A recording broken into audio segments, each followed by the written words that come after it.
తులారాశి వారికి ఏడాది తర్వాత రవి భగవానుడు కర్కాటక రాశిలో రాజ్యస్థానంలో మిత్రస్థానంలో సంచరించడం వలన వృత్తులలో, ఉద్యోగాలలో, వ్యాపారాలలో, సేవారంగ కార్యక్రమాల్లో అద్భుతమైనటువంటి చాలా మంచి కాలం అని చెప్పి గమనించాలి.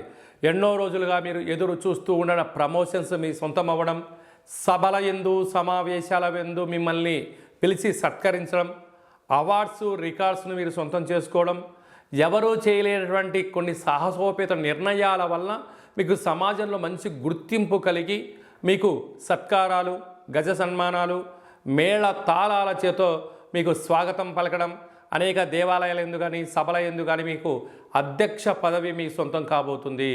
కనుక ఇలాంటి కాల సమయంలో మౌనంగా ఉండడం, కొత్త కొత్త విషయాలు తెలుసుకోవడం, వెళ్ళిన ప్రాంతం యొక్క వ్యక్తుల యొక్క మనస్తత్వాన్ని బట్టి మాట్లాడడంలో తులారాశి జాతకులు సిద్ధహస్తులు. కనుక ఎన్నో రోజులుగా మీరు ఎదురు చూస్తూ ఉండబడినటువంటి మీ జీవితంలో ఈ 30 రోజులు చాలా మంచి కాలము అని చెప్పి గమనించాలి.